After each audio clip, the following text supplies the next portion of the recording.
Hi friends, today we'll talk about how to fix or how to solve the problem of freezing on Instagram. To know how to fix or how to solve freezing on Instagram, you should just go to settings.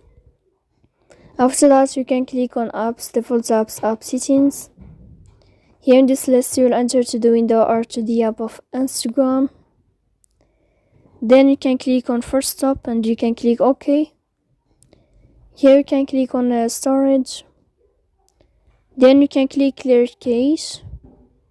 Don't click clear data because that can cause you errors or can delete your account on Instagram. In the end, you can go to Play Store, you can search about Instagram. If you'll find your update in this blue sign, then you can update your app. So please don't forget to support us, bell icon and subscribe. See you next time in another video, and thank you for your attention and your watching.